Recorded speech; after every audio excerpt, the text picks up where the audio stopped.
చూడండి. మరియు యెహోవా యెహోషువకు సెలవిచ్చినదేమనగా, నీవు ఇశ్రాయేలీయులతో ఇట్లను, తెలియకయే పొరపాటున ఒకని చంపిన నరహంతకుడు పారిపోవుటకు నేను మోషే నోట మీతో పలికించిన ఆశ్రయపురములను మీరు ఏర్పరచుకొనవలెను. హత్య విషయమై ప్రతి హత్య చేయువాడు రాకపోవునట్లు అవి మీకు ఆశ్రయపురములగును.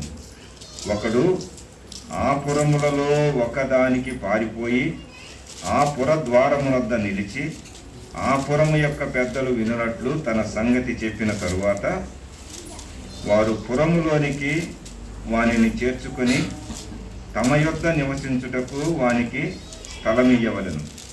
హత్య విషయములో ప్రతి హత్య చేయువాడు వానిని తరిమిన ఎడల వాని చేతికి ఆ నరహంతకుని అప్పగింపకూడదు. ఎలయనగా అతడు పొరపాటున తన పొరుగు వాని చంపెను గాని అంతకు మునుపు వాని యందు పగబట్టలేదు. అతడు తీర్పు నొందుటకై సమాజమునెదుట నిలుచు వరకును, తరువాత ఆ దినములలోనున్న యాజకుడు మరణము నొందు వరకును ఆ పురములోనే నివసింపవలెను. తరువాత ఆ నరహంతకుడు ఏ పట్టణములో నుండి పారిపోయినో ఆ పట్టణమునకును తన ఇంటికి తిరిగి రావలెను. అప్పుడు వారు నఫ్తాలీయుల మన్యములోని గలిలయలో కెదెషును, ఎఫ్రామీయుల మన్యమందలి షెకెమును, యూదా వంశస్థుల మన్యమందలి హెబ్రోనును, కిరియతర్బాను ప్రతిష్ఠ పరిచిరి. తూర్పు దిక్కున యోర్దాను అద్దరిని, యెరికోనొద్ద రూబేనీయుల గోత్రములో నుండి మైదానము మీదనున్న అరణ్యములోని బేసెరును, గాదీయుల గోత్రములో నుండి గిరాదులోని రామోతును, మనష్షీల గోత్రములో నుండి బాషానులోని గోలానును నియమించిరి. పొరపాటున ఒకని చంపిన వాడు సమాజము ఎదుట నిలువక మునుపు అక్కడికి పారిపోయి హత్య విషయమై ప్రతి హత్య చేయువాని చేత చంపబడక ఉండునట్లు ఇశ్రాయేలీయులకందరికిని వారి మధ్య నివసించు పరదేశులకును నియమింపబడిన పురములు ఇవి. చిన్న ప్రార్థన చేసుకుంటే ఎన్ని పురాలు దాటుతాము? ఇప్పుడు కనీసం 2 పురాలన్నా దాడదాం. ఎన్ని పురాలు? తలలో వంచండి. పరిశుద్ధుడా నీకు స్తోత్రాలు. ఎన్నో ప్రకటనలు ఉన్నాయి నాయన, జ్ఞాపకం చేసుకోండి. ఈ నెలలో పరీక్షలు జరగబోయే మా దేవా, మా తండ్రి అయ్యా, బిడ్డలకు మంచి జ్ఞానంతో నింపండి. మా నాయన, మా తండ్రి ఆర్థిక నాయన అయ్యా సంబంధమైన కూడికలు సంబంధమైనవి, అనారోగ్య సంబంధమైనవి, వీటిలో మీ గాయపడిన హస్తాన్ని ఉంచండి ప్రభువా. మా కుటుంబాలు ప్రభువా మేలు అనుభవించినట్లు కృప దయచేయండి. మీటింగుల విషయంలో కూడా మేమందరం కలిసి ఆత్మ సంబంధమైన ఆలోచనతో ముందుకు సాగటానికి, ఆత్మీయంగా జరిపించడానికి కావలసిన కృపను దయచేయమని, చదువుబడిన లేఖనంలో మీరు మాతో సూటిగా మాట్లాడమని, మీరు మాట్లాడితే మాకు ప్రయోజనం, మీ మాట ద్వారా మేము మేలు అనుభవించి హెచ్చరిక పొందుకొని పురికొల్పుతో ఆత్మ సంబంధమైన దీవెనతో మందిరాన్ని విడిచి వెళ్ళడానికి కావలసిన కృపను దయచేయమని యేసు ప్రభు నామమున ప్రార్థన చేస్తున్నాము తండ్రి. ఆమేన్. చెప్పండి గట్టిగా. నేను చెప్పిన తర్వాత కాదు, ముందుగానే చెప్పాలి. యెహోషువ, మోషే చనిపోయాడు 120 సంవత్సరాలకి. తన పరిచర్య 40 సంవత్సరాల్లో దూకుడు ఎక్కువ మోషే. 40 సంవత్సరాల్లో పూర్తి నెమ్మది. చివరి 40 సంవత్సరాల్లో ఆత్మీయ శిఖరాన్ని ఎక్కాడు. అది మోషే యొక్క జీవితం. మోషే దగ్గరే నేర్చుకున్నాడు, మోషే దగ్గరే ఉన్నాడు. మోషేకు తెలియకుండా ఒక్క పని కూడా చేయలేదు. మోషేకు తెలియకుండా అడుగు కూడా బయట పెట్టాల యెహోషువ ఎంత రోషం కలిగినాడు అంటే అంత రోషం కలిగినటువంటి యెహోషువ, అంత కోపం కలిగినటువంటి మోషే దగ్గర మోషే కోపం ఉన్నా అంతా పోయింది. నేను తర్వాత ఆత్మ సంబంధంగా తర్వాత కోపం అంతా ఏమైపోయింది. చిన్న మాట కాదు. ద్రోహులారా అంటేనే భూలోకంలో ఉన్నటువంటి కణాలను పొందలేకపోయాడు. చూశాడు అంతేగాని అది పోవడానికి అధికారం లేదన్నాడు. వినండి జాగ్రత్తగా. అలాంటి మోషే దగ్గర ఒక పరిచారకుడుగా ఉన్నాడు యెహోషువ. ఎంత పరిచారకుడు అంటే, యెహోషువ మంచి యవనస్తుడు, యెహోషువ పట్టుదల కలిగిన వ్యక్తి, యెహోషువ దేవుని దాసుని, దేవుని సేవకుని, లేక దైవ ఆత్మ నడిపింపులో ముందుకు సాగినటువంటి యెహోషువ. మోషే చనిపోగానే యెహోషువ గడగడ గడగడ వణుకుతున్నాడు. చాలా జాగ్రత్తగా. ఎందుకు వణుకుతున్నాడు? సేవ వచ్చి ఆయన మేము పడింది, భారం వచ్చి ఆయన మేము పడింది. లక్షల మందిని నడిపించాలా, లెక్కకే 20 లక్షలు. ఇంకా పిల్లలు లెక్కలేని వాళ్ళు చాలా మంది ఉంటారుగా. లక్షల మందిని నడిపించాలా. మనలాగా ఇళ్ళు లేవు వాళ్ళకి, మనలాగా ఆస్తులు లేవు, మనలాగా గాదెల్లో ఒడ్లు అవి బియ్యం లేవు. ఇంటికి వెళ్తే ఇప్పుడు వండుకొని తినొచ్చు, ఏమి లేవు. ప్రయాణం మజిలీ, ఒక చోట ఉండముంటే ఉంటారు, ముందుకెళ్ళముంటే వెళ్తారు. మరి వాళ్ళకు భోజనం ఎట్లా, నీళ్ళు ఎట్లా, వాళ్ళకి బట్టలు ఎట్లా, వాళ్ళకి పైనుంచి వచ్చేటువంటి ఆ వర్షం, చలి, ఎండ ఎట్లా, ఇదంతా భౌతికంగా మనం ఆలోచన చేస్తే మనకు అందదు. అది వాళ్ళ చెప్పులు వారు కూడా తెగలేదు, వాళ్ళ బట్టలు మాయలేదు, కురుసు కూడా మరి ఎట్లా మరి అర్థం కాలేదు. అన్నీ ఆశ్చర్యమే. ఏ రోజు ఆ రోజే, ఏ రోజు ఆ రోజే. వీళ్ళు ఎంత గొణుగినా, ఎంత సనిగినా, ఎంత భక్తిహీనతలో ఉన్నా దేవుడు మాత్రం వాళ్ళని పోషించే విషయాల్లో కొద్ది కూడా వెనకని. మానవుడిగా మోషే కొంచెం తొందరపడ్డాడు కొన్ని విషయాల్లో సాగిల పడ్డాడు. తన సొంత ఇంటోళ్ళే లేచి ఏంట్రా నువ్వు అన్నప్పుడు కూడా మోషే ఏమనలా. అరే చిన్నప్పుడు నేను తీసుకెళ్ళి నైల్ నదిలో నిన్ను కాపలా కాశాను, నువ్వెంత తోడు అయ్యావురా అనే ఆ తత్వంలో వచ్చి వ్యతిరేకించినా మోషే నోరు తెరవల. అహరోను అంటాడు, అబ్బాయి నన్ను భలే వాడుకున్నావు నువ్వా, నేను నత్తివాడిని లేకపోతే ఏదో నాకు మాట రావు అది అని చెప్పి నన్ను తోడు చేసుకొని పెద్దగా అరువు అని నా శక్తిని అంతా తిన్నావు అని అహరోను అన్నా కానీ వాళ్ళిద్దరు ఏకమై పరిశుద్ధాత్ముని దుఃఖపరుస్తున్నప్పుడు మోషే ఏమంటలా. ఇటు అక్క, ఇటు అన్న. భౌతికంగా రిలేషన్ ఉంది, ఆత్మ సంబంధంగా కూడా ఈ మోషేను రక్షించింది ఆమె, మోషేను కాపాడింది ఆమె, మోషేకు ప్రొటెక్షన్ ఇచ్చింది చిన్నప్పుడు ఆ అక్కే. గుర్తు చేసుకుంటూ ఏదో తెలియక మాట్లాడుతున్నారులే అనుకుంటున్నాడు మోషే. దేవుడు ఆ మాట అన్నాడు. దేవుడు ఆ మాట అంటున్నాడు, ఏందే మోషే నువ్వు అట్లా ఉంటావో, నీకు విరోధంగా లేచారు మంచిదే, అసలు నాకే విరోధంగా మాట్లాడుతున్నారు. అట్లా చెయ్యి చాపారు. వినండి, చెయ్యి కుష్టి పట్టింది. ఇక అంతే. చూస్తా ఉండగానే గోళ్ళన్నీ ఊడేటటువంటి పరిస్థితి. చూస్తా ఉండగానే కాళ్ళు చేతులు ఎట్టున్నాయి, కొరక్కపోతున్నాయి పరిస్థితి. అది కూడా తెల్ల కుష్టు. ఏ కుష్టు? నేను ఇంతకుముందు కూడా చెప్తా. బాపట్లలో ఒక కుష్టు వ్యాధి కాలనీయం ఉంది. ఏంటి దాని పేరు? అమ్మా చెప్పాలి. ఎవరు సిస్టర్లు? అమ్మ చెప్పింది. అట్లాంటి వాళ్ళకి ఏంటంటే ప్రైజులు అందరికి ఎందుకు? బేతనీయ కాలనీ అంటే లాజరు అక్క ఉన్నారు కదా. మేము అక్కడికి వెళ్ళి ఏదోలే కొంచెం పరామర్శిద్దాం, ప్రార్థన చేద్దాం అంటే వాళ్ళు అన్నది ఏందన్నా అమెరికా నుంచి మీకు ఎంత వస్తుంది, ఆ దేశాల నుంచి ఎంత, మమ్మల్ని మైండ్ వరకంగా తెల్లా.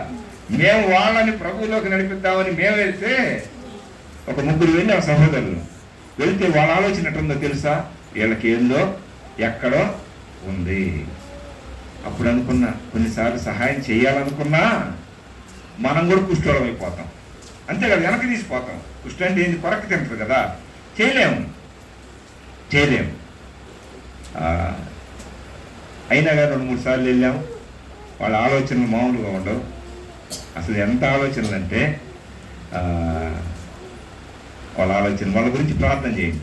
ఇప్పుడు కూడా అది అట్లానే కొనసాగుతుంది. అది ఊరు బయట పెట్టారు, బయట ఉంటుంది, బయట కాలి అటు గాలి కూడా ఉంది. ఇప్పుడు కూడా అలానే శోక తీయకుండా ఉంటారు. రైల్వేకి గేటుకి యువతల దూరంగా అప్పుడు ఉన్నటువంటి మిషనరీలు వాళ్ళకి ఆరోగ్య రీత్యా అన్నీ చేస్తే ఇప్పుడు వాళ్ళు ఏం చేస్తున్నారు చెప్పండి? అర్థం చేసుకోండి అమ్మా. ఎందుకు చెప్తున్నాను ఈ కుష్టి వ్యాధి? ఆ మోషే యొక్క అట్లా అక్క అన్న మాట్లాడుతుంటే మోషే ఏం చేయట్లా, నిశ్చేష్టుడే అట్లా చూస్తున్నాడు. మోషే చేసిన తప్పు ఏంటంటే కూసు దేశం ఆమెను చేసుకున్నాడు. అన్నం పెట్టేవాళ్ళు లేరు అప్పటికి. అన్నం పెట్టేవాళ్ళు భార్య చనిపోయింది కాబట్టి చేసుకున్నారు. భార్య చనిపోకుండా విడాకులు దాకపోయి కొట్టుకొని పోలీస్ స్టేషన్లో కేసులు అయ్యి ఇలాంటి సరుకు ఉంటుంది. ఉండదా? ఈ కాదు ఆ కేసులు.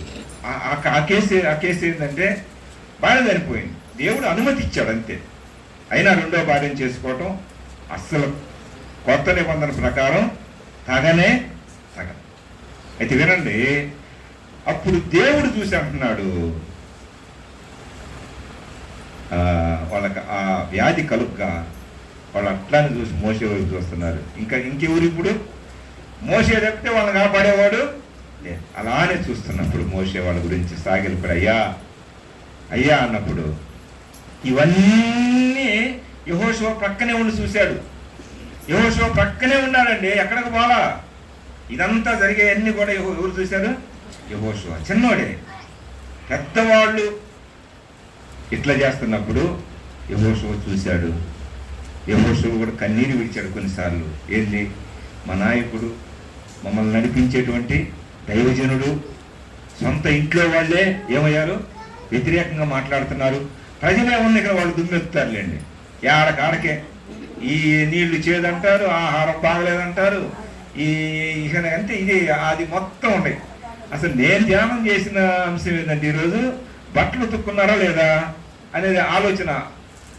ఇందాక ఎక్కడది నిర్గమ 9వ అధ్యాయం చేస్తుంటే అది ఎందుకు మరి అది నాకు అందట్లా.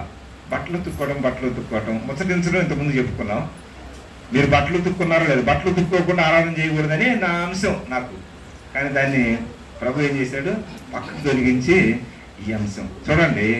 యెహోషువ ముందుకు సాగుతూ ఉంటే ఎక్కడికి వెళ్ళిన విజయం, ఎక్కడికి వెళ్ళినా ఓటమి అనేది లేదు. ఒక్క చిన్న పొరపాటు వల్ల అక్కడ ఉన్నటువంటి ఆ రోజుల్లో ఒక్కడు తప్పు చేస్తే మొత్తం ఓడిపోయారు. ఈ రోజుల్లో కూడా అదే. దేవుని సంఘములో నిజాయితీగా యథార్థంగా చెప్పకపోతే అది మనందరి మీద పడింది. నాకు ఒక సమస్య ఉందనుకోండి, అంటే సమస్య లేదు నేను ఉందనుకో వరకు అనుకోండి.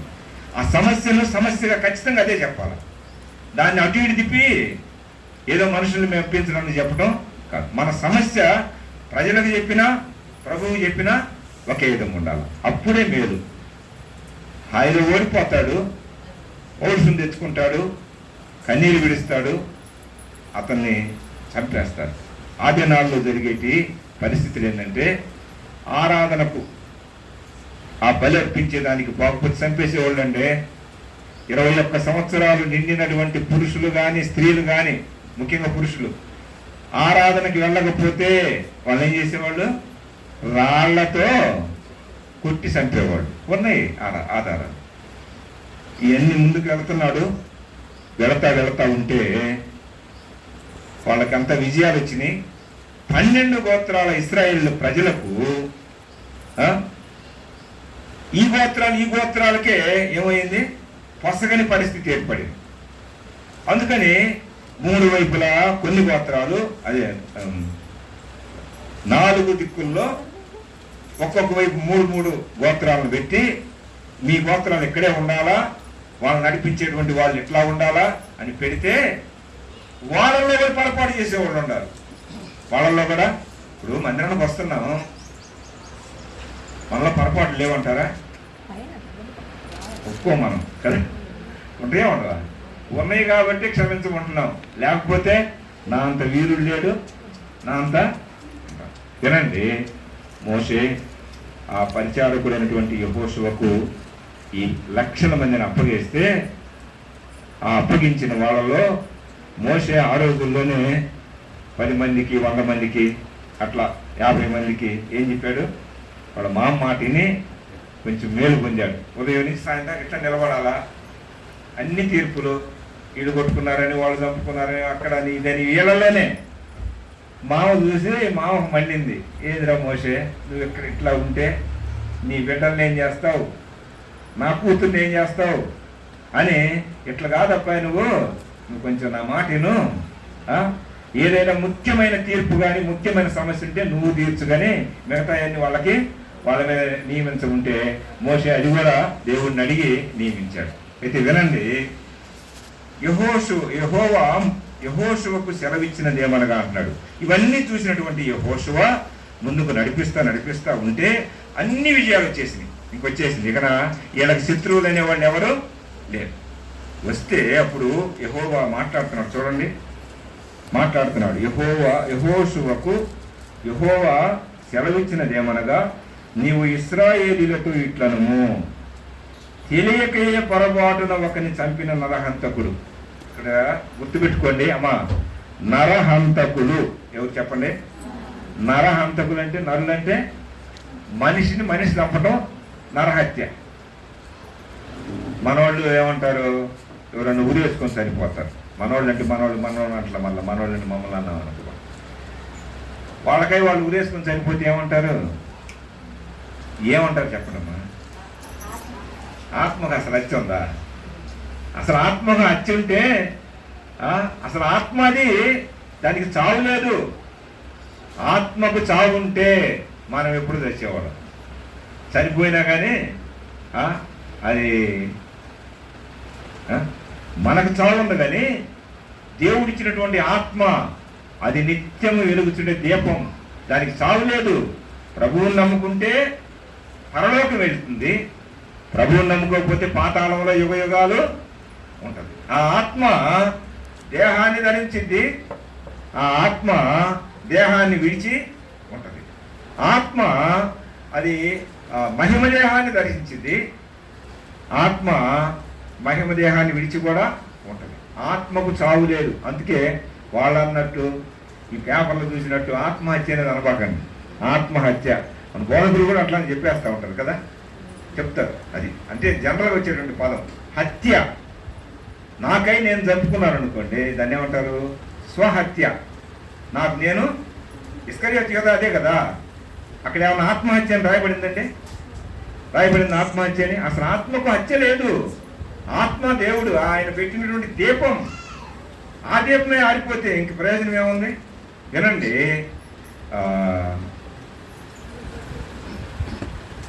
ఏదన్నా పొరపాటున, ఇప్పుడు పొరపాటును జరిగేదానికి పురాలు ఉన్నాయి. ఎవరినన్నా చంపాడు, ఇది చంపడం అనేది చాలా నేరం కదా. హత్య చేయటం నేరమా కాదా? నేరమే. అది అనుకోకుండా జరిగింది. నేను ఇట్లా చెబుతా వినండి. మనం వెళ్తున్నాం, అమ్మా రావణ వెళ్తున్నాం, ఎవరో దొంగలు అనుకోండి, ఊరక కాసేపు అనుకోండి, ఊరక ఇవన్నీ నిజం కాదు. వాళ్ళు మనం కొడుతున్నారు, మనం ఏం చేయాలా? దేవా స్తోత్రం అన్నారా? ఎవరో వాడు. మనం ఏం చేస్తాం? నిజం చెప్పండి, మనం ఏం చేస్తాం? మనకు కూడా కొంచెం చీము, ఎత్తులు ఏదో ఉంటుంది కదా, పౌరుషం ఉంటుంది కదా, ఉండదా? మనం కూడా ఏం చేస్తాం? ప్రభు పని నిమిత్తం అయితే మనం తగ్గి ఉంటాం, వాళ్ళు ఏం చేసుకునే ఇబ్బంది లేదు. మనం వెళుతున్నాం, వాళ్ళు ఆపారు, ఆపి కత్తులు తీసుకొని ఏది తీసుకొని వచ్చారు, మొత్తానికి కొడతానికి వచ్చారు. మనం కూడా ఏం చేస్తాం? నిజం చెప్పండి, కొట్టినోడు తెచ్చాడు, మనం పారిపోయి వచ్చేసాం. ఎక్కడికి వెళ్ళాలి? ఒకరిని చంపాముగా, పొరపాటును చంపామా లేకపోతే అనుకోవాలని ముందుగానే ప్లాన్ చేసుకుని చంపామా? పొరపాటును చంపితే ఒక పురం ఉంది. పొరపాటున చంపి, పొరపాటున తప్పు చేసి, పొరపాటున అబద్ధమాడి, పొరపాటున చేసేదానికే క్షమాపణ ఉంది, ఆశ్రయ పురాలు ఉన్నాయి, ఆశ్రయమైనటువంటి పురాలు ఉన్నాయి. చూడండి 3వ వచనం చదువుతున్నా. నరహంతకుడు పారిపోవుటకు నేను మోషే నోట మీతో పలికించిన ఆశ్రయ పురాలు. ఏముంది? పొరపాటున ఏదన్నా చేసినా, హత్య చేసినా, నరహత్య చేసినా, జంతువులను చంపినా కదా, చాలా ఉన్నాయి. పొరపాటున ఏది చేసినా దానికి ఏముంది? ఏముంది చెప్పండి? ఆశ్రయపురములు మీకు ఏర్పరచుకొనవలెను, హత్య విషయమై ప్రతి హత్య చేయువాడు రాకపోవునట్లు అవి మీకు ఆశ్రయపురములు. ఒక చంపగానే నీలో ఏమో ఏర్పడింది? భయం ఏర్పడింది. ఒక వ్యక్తిని చంపిందాక బ్రహ్మాండంగా కొట్టుకుందాక వాడు చచ్చాడంటే ఇది వస్తాడు ఇక్కడ. అర్థమవుతుందా అమ్మా? చాలా జాగ్రత్తగా రండి. కొంచెం చనిపోగానే ఇక ఈ వ్యక్తి ఏమవుతాడు? దోషి అవుతాడు. ఈ వ్యక్తి ఏమవుతాడు? నేరస్తుడు అవుతాడు. ఈ వ్యక్తి ఏమవుతాడు చెప్పండి? సమాజంలో ఉండటానికి అవకాశం ఉండదు. అలాంటి వ్యక్తి పొరపాటును జరిగితే చూడండి, ఒకడు ఆ పురములలో ఒకదానికి పారిపోయి ఆ పురద్వారం యొక్క నిలిచి ఆ పురము యొక్క పెద్దలు వినున్నట్లుగా తన సంగతి చెప్పిన తరువాత వారు పురములోనికి వారిని చేర్చుకొని వాళ్ళు పూర్తిగా వినాలి. ఇట్లా జరిగిందయ్యా, ఇట్లా జరిగింది. అది అట్లా గనక జరగకుండా కనుక వాడు వచ్చాడంటే ప్రమాదం కాదండి అమ్మా. వినండి, కొద్దిగా ముందుకెళ్దాం. చేర్చుకొని తమ యొద్ద నివసించుటకు వానికి స్థలం ఇచ్చారు. ఆ స్థలం ఏంటిది? ఆశ్రయం కల్పించారు. మామూలుగా అయితే ఈ లోకంలో పొరపాటును చంపినా, గ్రహపాటును చంపినా, కావాలని చంపినా, ఏ విధంగా చంపినా ఏమవుతారు? నేరస్తులు అవుతారు. కానీ బైబిల్లో పొరపాటును జరిగింది. ఒక ఎద్దును ఇంకొక ఎద్దును పొడిచింది, చచ్చింది. ఎద్దులు ఉన్నాయి. అర్థమవుతుందా? ఒక వ్యక్తి ఇంకొక వ్యక్తిని కొట్టాడు, అదేదో అనుకోకుండా జరిగింది. అనుకోకుండా ఎట్ట కొడతారన్నా అంటే ఆ సమయ సందర్భం ఇందాక చెప్పే కదా నేను, అట్లాంటి ఏదో దానికి ఏంది? ఆ వ్యక్తిని చనిపోగానే మళ్ళీ ఈ వ్యక్తిని ఏం చేయాలా? చంపేసేయాలి కదా. చంపేసేయాలా లేదా? కానీ ఆ వ్యక్తిని పొరపాటున కనుక చేస్తే ఆ పొరపాటును గ్రహించినటువంటి వ్యక్తి పారిపోయి ఒక స్థలములో నివసించడానికి అవకాశం ఉంది. ఆ స్థలమే ఆశ్రయ పురం. ఒక మాట చదవండి, నిర్గమకాండం 21:13. కొద్దిగా ఆ వరుసలో పడిందా కొద్దిగా కష్టం ఉంటుందిలే. ఏందో నరహత్య అంటే అదంటే ఇదంటే అనుకోబాకండి. మనం ఏది చేసినా దేవునికి అసహ్యమైంది ఏది మన నోట వచ్చినా, మన తలంపులు వచ్చినా, ఇవి కూడా ఏం లేదు, చూపులతో చంపేయటం. ఒక్కోసారి అంటారు కదా, అరే చూపులతో చంపేస్తున్నావు అంటారు లేదండి, చంపేయచ్చు. కలంతో చంపేస్తారు కొంతమంది. కలం పోటు. ఏం పోటు? కలం పోటు, మాట పోటు అంటే మాటలతో చంపేస్తారు. ఉన్నాయి ఈ సామెతల్లో ఇవన్నీ. చూడండి, చదువుయా 21వ అధ్యాయం 13 నిర్గమ. వాడు చంపవలనని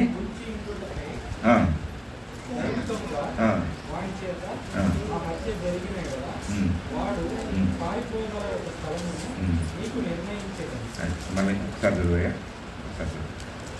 అది అండర్లైన్ చేసుకోండి.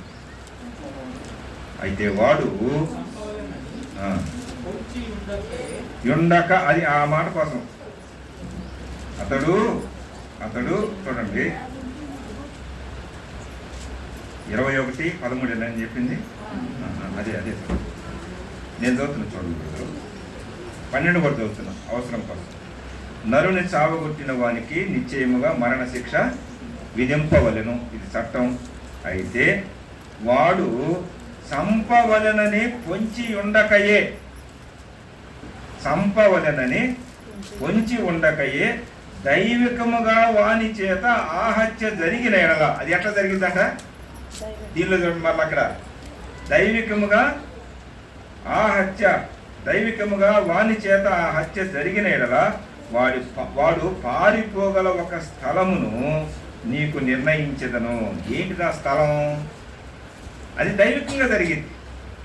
దైవికంగా జరిగింది. దైవికంగా జరిగింది కాబట్టి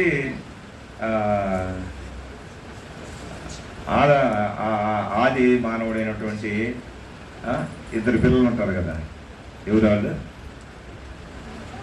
ఆది మానవుడికి ఆదాముకి ఎంతమంది పిల్లలు?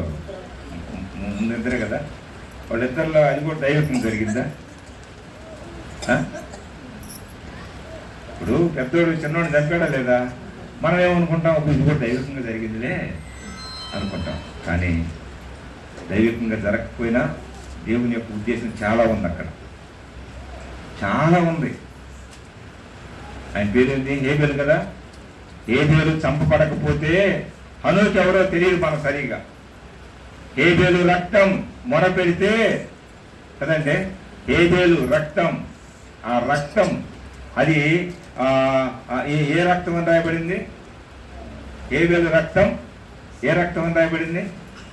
బైబిల్ చదువుకుంటాం కదా, మత్తయి సువార్తలో ఉంటుంది. ఏ రక్తం? పరిశుద్ధుల రక్తానికి వచ్చింది. అది దైవికం కాకపోయినా దైవికంగానే జరిగినట్లు. దైవికంగా జరగకపోతే ఆ హేబేలు యొక్క అర్పణ, హేబేలు యొక్క ఆరాధన, హేబేలు యొక్క బలి, హేబేలు యొక్క అది అంత విలువలోనికి రాదు. చూడండి, పొరపాటును కనుక జరిగితే తెలియకే పొరపాటును జరిగితే చంపవల్లని పొంచి ఉండలేదు, పొంచి ఉండకుండా దైవికంగా వాని చేత కనుక హత్య జరిగితే వాడు తప్పించుకొని పారిపోయి ఒక స్థలంలో ఉండటానికి ఒక పురం, అదే ఆశ్రయ పురం. ఎన్ని పురాలు పెట్టారు? 6 పురాలు పెట్టాడు. ఎవరు పోవాలి దానిలోకి? పొరపాటును చేసేవాళ్ళు. కావాలని చేసిపోతే వాళ్ళకి ఏం క్షమాపణ ఉండదు, వాళ్ళు చేర్చుకోరు. వాడు వచ్చి చాలా జాగ్రత్తగానండి, అమ్మా దీనిలో కొత్త నిబంధన సత్యం కూడా ఉంది, ఆ సత్యం కూడా చూద్దాం, ప్రభు చిత్తం అయితే ఈసారి ధ్యానం చేద్దాం వీటిని. ఆడొచ్చి ఆ గుడారం లేకపోతే ఆ ఊరి దగ్గరికి వచ్చి, అయ్యా నేనటు జరిగింది, నేనేం అనుకోలేదు అని అన్నప్పుడు ఆ పెద్దలు విచారణ చేసి ఊరికి చెప్పగా వింటారండి. విచారణ చేసి ఎట్లా జరిగింది ఇది, ఈ హత్య అనేది ఎట్లా జరిగింది విచారణ చేసి అతను చెప్పింది నిజమని రూఢిపరిచినప్పుడు వాళ్ళు ఏం చేస్తారు? అతన్ని చేర్చుకుంటారు. చేర్చుకుని ఏం చేస్తారు? ఆశ్రయము కల్పిస్తారు. దాన్నే ఆశ్రయపురము అంటారు. ఆ ఆశ్రయపురములు ఎన్నాళ్ళు ఉండొచ్చు?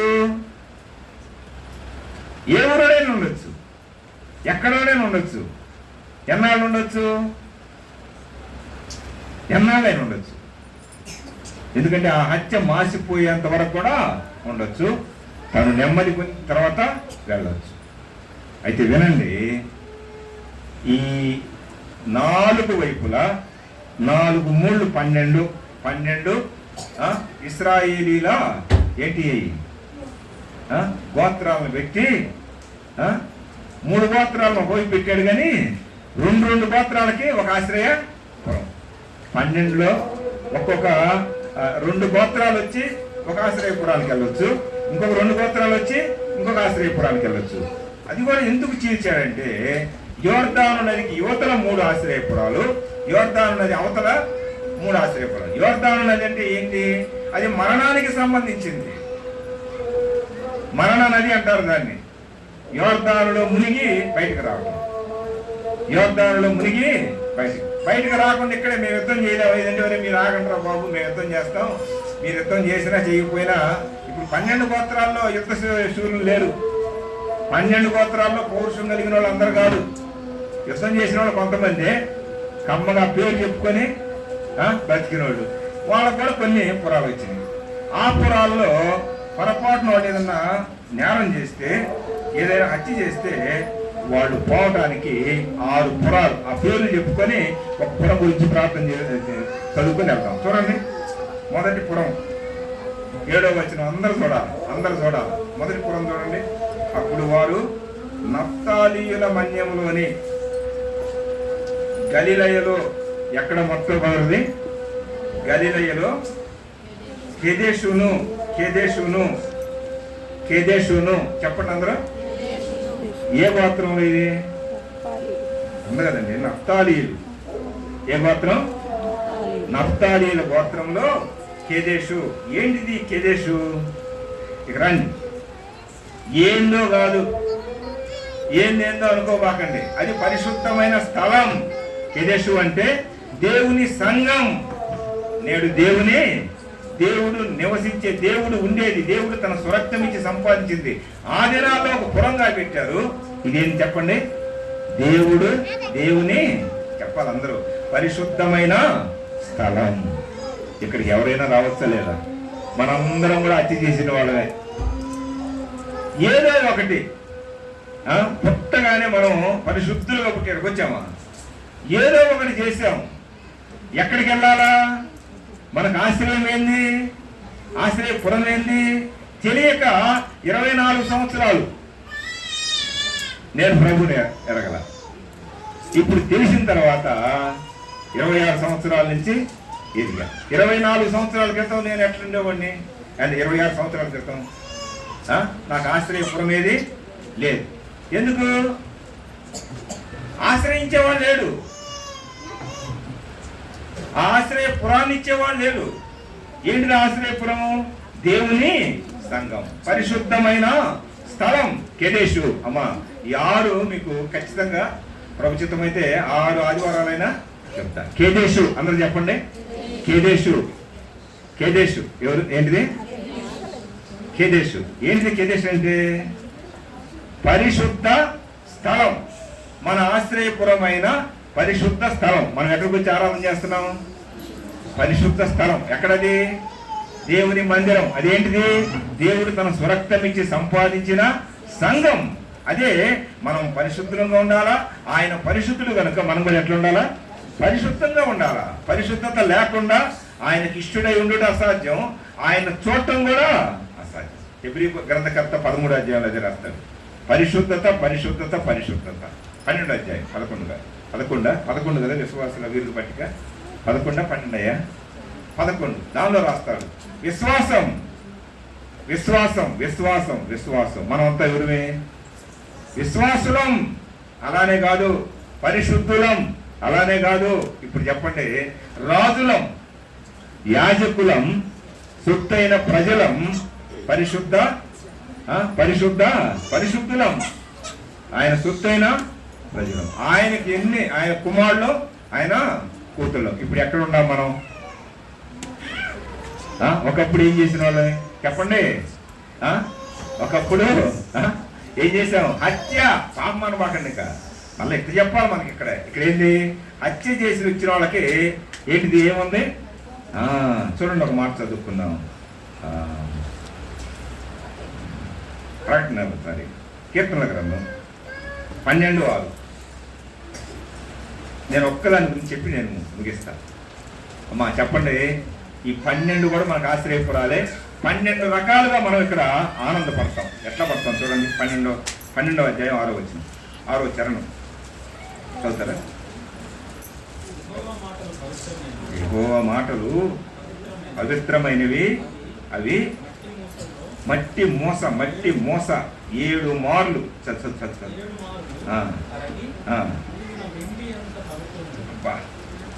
ఏ మాటలు రాశారండి? అండర్లైన్ చేసుకోండి. యెహోవా మాటలు. దావీదు అంటున్నాడు.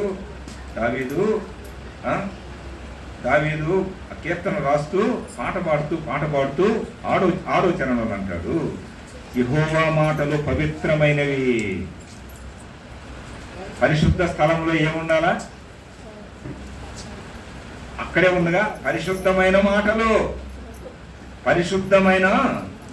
6వ చరణం చూడండి. యెహోవా మాటలు పవిత్రమైనవి, అవి మట్టి మూసలో 7 మారులు కరగి ఊదిన వెండి అంత పవిత్రములు. వెండి బాగా తెల్లగా రావాలంటే ఆ వెండి చేసే కంసాల దగ్గరికి వెళ్ళాలమ్మా. మీరు దాని వృత్తి కదా. కంసాల దగ్గరికి వెళ్తే బంగారం ఎట్టుంది కదా, వెండి ఎట్టుంది, రెండేనా చూసేది? దీనిలో ఇత్తడి ఎంత కలిసింది, రాగి ఎంత కలిసింది అంటారు కదా. మనకు కావాల్సింది చూడండి, వెండి ఏంటి చెప్పండి? అక్కడ ఏమని రాయబడింది? మట్టి మూసలో 7 మారులు కరగి ఊదిన వెండి అంత పవిత్రములు. ఏంటి? నిజంగా పొయ్యి పెట్టి కదా, భయంకరమైనటువంటి వేడి ఉంటుంది కదండి. వాళ్ళు నిజంగా ఊతుంటారండి. నేను నర్సరాపేట చూస్తుంటా బంగారపు కొట్లు, వాళ్ళు ఇటు పెట్టి ఎందుకు ఊరుతూ ఉంటారు. కొన్నిసార్లు జ్ఞాపకం వచ్చినప్పుడు కూర్చుందాం అనుకుంటా, కానీ మనం అంతా పరుగులే, ఆ ఉరుకులు పరుగులేనాయ. ఒకసారి ఈ ఊళ్ళో కూడా పనిచేశాడు మాస్టర్ బ్రహ్మారెడ్డి గారని చేశారనమాట. వాళ్ళ కొడుకులు బంగారపు కొడుకు. వాళ్ళ దగ్గరికి వెళ్ళాము తెలుసుకో. వెళ్తే కొంచెం అడిగా, ఈ వెండి ఎట్లా వెళ్ళి మళ్ళీ నేను అతుకు అప్పుడు ఏదో కూడితే అతికించడానికి వెళ్ళాం. ఈ బంగారం ఎట్లా అంటే దాంట్లో కూడా కల్తీ ఉంటుందన్న, దీనిలో కూడా కల్తీ ఉంటుంది అన్నాడు. అయితే మరి వెండి తెల్లగా కావాలంటే ఏం కావాలంటే చాలాసార్లు మేము ఓనాలంటే దాన్ని బాగా ఇది చేయాలా, దాంట్లో ఎంత ముష్టి ఉంటుంది, బాగా తెల్లగా రావాలంటే ఏం చేయాలంట, ఇదే ఈ భాష మాట్లాడకుండా వాళ్ళ భాష ఏమన్నారు, మంటని ఎక్కువ చేస్తా మరీ ఎక్కువ కూడా చేయకూడదంట. వీళ్ళు ఊదే అంతా ఓదాలి, ఆ మంట కూడా అంతే రావాలి. అది బాగా తెల్లగా వస్తే అది నికాల్స్ అయిన వెండి అన్నాడు. అప్పుడు నాకు ఈ మాటలు జ్ఞాపకం వస్తే, వెండి అంత పవిత్రములు, మనల్ని కూడా ఓదాల. ఏం పెట్టి ఓదాలా? పవిత్రమైన మాటలు, దేవుని వాక్యం. దేవుని వాక్యం అమ్మా వినండి జాగ్రత్తగా. మననే ఓదాలి. ఏం ఓదాలా? నాదస్వరాలా? ఏం ఓదాలి చెప్పండి? పవిత్రమైన యెహోవా మాటలు. యెహోవా మాటలు పవిత్రమైనవి, అవి మట్టి మూసలో. ఏంటిది మట్టి మూస? బైబిల్ గ్రంథం. బైబిల్ గ్రంథంలో వాక్యం. ఆ వాక్యాన్ని మనం ఏం చేస్తూ ఉండాలా? మనం చదువుతా చదువుతా చదువుతా. ఇప్పుడు కంస, అదే ఆ కంసాలు ఆయన ఊది ఊది ఊది ఊది తెల్లగా రాగానే ఆహా ఇదిగో వెండని పెట్టినట్టు మనం కూడా ఏం చేయాలా? ఊదాలి. ఊద్దాం. ఊద్దామా లేదా? ఏం ఊద్దాం? ఆట పాడముంటే పోతుంటుంది. అప్పుడు అవకాశం వచ్చినప్పుడు ఇంటి దగ్గరికి వెళ్ళి చదవండి. చూడండి, అంత పవిత్రములు యెహోవా, అంత పవిత్రములు. ఏంటి అయి చెప్పండి అమ్మా? పవిత్రమైన స్థలములో ఊదాలి, పవిత్రమైన స్థలములో ఊదించుకోవాలి. ఎందుకు? మస్తుంది. లోకంలో మర్యాదలు ఉన్నాయి, మనకి ఏదో ఒకటి తగులుకుంటానే ఉంటుంది. యాకోబు అంటాడు 1:15 అయ్యో అయ్యా కొద్దిగా జాగ్రత్త. భక్తులు అనుకుంటున్నారేమో, భక్తులని మనం ఏమనుకుంటున్నాం?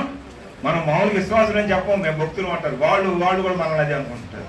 ఈ భక్తులు పోతున్నారంటే అంటారు కదా, మనల్ని ఎగతాళి చేస్తారు. చేయండి, ఏం కాదు. మనల్ని ఎంత ఎగతాళి చేస్తాం మేలండి మనకి.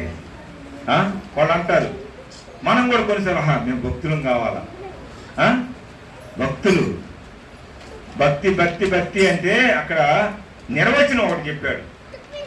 విధవరాండను పోషించటం, లేక అది చేత కాకపోతే చిన్నపిల్లల్ని, తల్లిదండ్రులు లేని పిల్లలు ఉంటారు కదా, అనాథుల్ని, వాళ్ళని పోషించడం, అది కూడా చేయలేకపోతే ఈ ఇహలోకములో ఉన్నటువంటి మాలిన్యం తనకు తాను అంటకుండా ఉంటాం. ఎట్లా అంటకుండా ఉండాలా? పవిత్రమైన స్థలానికి వెళ్ళాలి. ఆ స్థలంలో ఏమైంది? ఊదుతారు. ఊది ఊది ఊది ఊది ఏం చేస్తారు చెప్పండి? పవిత్రమైపోతే మన మనసు పవిత్రంగా ఉంటుంది, మన శరీరం కూడా ఎట్లా ఉంటుంది అమ్మా? ఎట్లా ఉంటుంది చెప్పండి? నా సమయం అయిపోయింది కదా, నేను ముగిస్తా. ఊదించుకున్నారా లేదా? కనీసం ఒక్క ఊదారా లేదా? చాలా అర్థాలు ఉండేలే.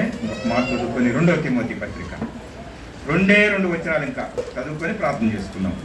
పరిశుద్ధమైన స్థలం మన ఆశ్రయపురం. వాళ్ళకి అదే, వాళ్ళ కెదెష్లో దిగారు, మనం ఎక్కడ దిగాం?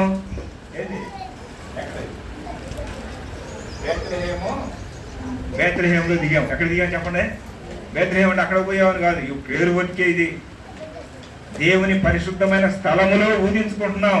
చదవండియా 2వ తిమోతి పత్రిక 3వ అధ్యాయం 14వ వచనం.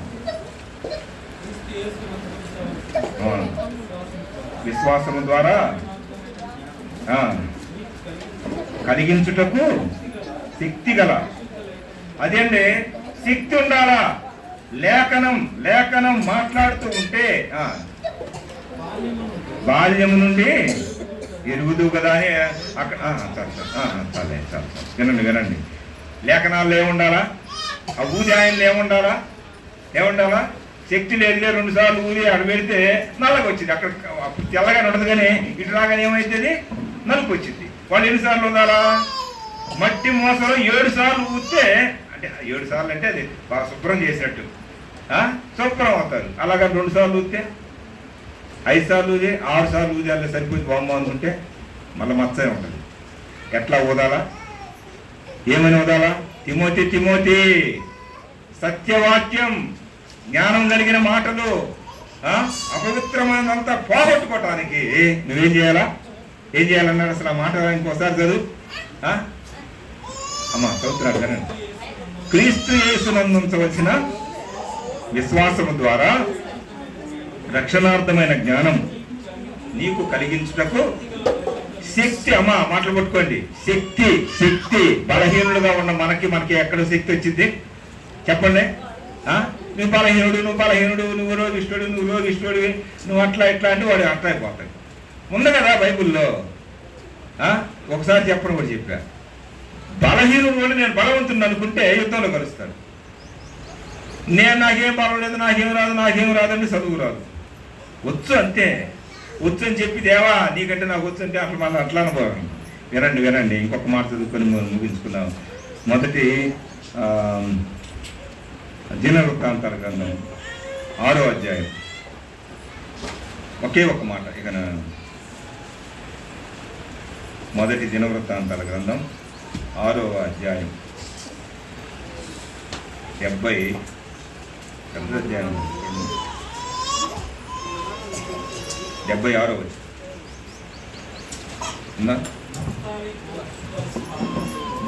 నఫ్తాలి గోత్రస్థానములో నుండి గలిలయలోనున్న కెదెషు దాని గ్రామములు, హమ్మోను దాని గ్రామములు, కిర్యత్యాయిము దాని గ్రామములు ఇవ్వండి. ఏ బట్టి చెప్పండి మనకి. నాకు ప్రకటన చేశాడు, మనం మీటింగ్లు పెట్టుకోవాలంటే అనుబంధ వాళ్ళ గురించి మనం ఏం చేయాలా? చేయాలా లేదా? విజ్ఞాపన చేయండి. ప్రార్థన కంటే ఇంకా మించిందిగా ఉంటుంది. కెదెషు సామాన్యమైన ప్రదేశం కాదు. కెదెషులో దొరికింది ఆనందం, కెదెషులో దొరికింది ఆశ్రయం, కెదెషులో దొరికింది మనకు పవిత్రమైన మాటలు, శక్తి కలిగిన లేఖనం. అది గోత్రం కొంచెం తక్కువైనా వాళ్ళకి ఆ నఫ్తాలి గోత్రం అన్నాడు. కానీ మనం ఏం గోత్రం లేదు, శాస్త్రం లేదు, ఏమి లేదు. మనం ఏదో వచ్చి పడ్డాం. దేవుడు ఏం చేశాడు? మనల్ని కనికరించి అన్యులమైనటువంటి మనల్ని, రోమీలు కుక్కలుగా చూసేటువంటి మనల్ని 12 గోత్రాల్లో ఇప్పుడు కూడా అండి యెరూషలేములో ఇప్పుడు మనల్ని ఎక్కడ చూస్తారు తెలుసా? ఒక దోమలు, ఇంకా చెప్పాలంటే నీచులుగా చూస్తారు. అర్థం చేసుకోండి. అలాంటి మన కోసం ప్రభు ఈ కెదెషు ప్రాంతాన్ని ఇచ్చాడే, మన ఊరిలోనే ఇచ్చాడే. మనం ఒక మందిరాన్ని నిర్మించుకోవాలని ఆశ కలిగి ఉన్నామా లేదా? మీటింగులు పెట్టుకోవాలని. ఇవన్నీ ఎందుకు? మీటింగులైనా, మందిరాలైనా, మధ్య కూడికలైనా ఇవన్నీ ఎందుకు? రేపు అదిగో స్తుతి కూడికలైనా, జ్ఞాపకార్థ కూడికలు ఆపన్న తల్లి అయ్యా అంటే చాలా మేలు జరిగింది మనకి. అమ్మ మిమ్మల్ని ఏమంటలా, ఏడాపుతామన్నా సంవత్సరం మాంసం పెట్టాలంటే అప్పుడే అందరూ వస్తారు. అసలు అది బైబిల్లో చేసుకోకూడదని ఉన్నాం. ప్రేమతో చెబుతున్నాం. మేము మనసును చంపుకొని వస్తున్నాం. అలాంటి కోరికలు మేము రాకపోతే ఇంకేం చేస్తారు చెప్పండి? ఏంది అన్నయ్య రోజు ఆరాధన పోతున్నాం. మేము నిన్నొక్కదాన్ని నేను కాదు చెప్తున్నాను, అందరికి చెప్తున్నాం. ఒక స్తుతి కూడిగా పెట్టుకోండి, సువార్త కూడిగా పెట్టుకోండి, మేలు కదా. జ్ఞాపకం ఆయన చేసుకోవాలి, కానీ మనం ఎవరిని జ్ఞాపకం చేసుకున్నాం? ఉదయం వచ్చి మన తాత ముత్తాతల్నా ఏమంటే అబ్రహాం, ఇస్సాకు, యాకోబు దేవుడిని జ్ఞాపకం చేసుకున్నారు. కానీ అబ్రహాం మంచివాడి విశ్వాసాన్ని అబ్రహాం జ్ఞాపకం చేసుకోవాలి, ఇస్సాకు లేదు, యాకోబుని లేదు.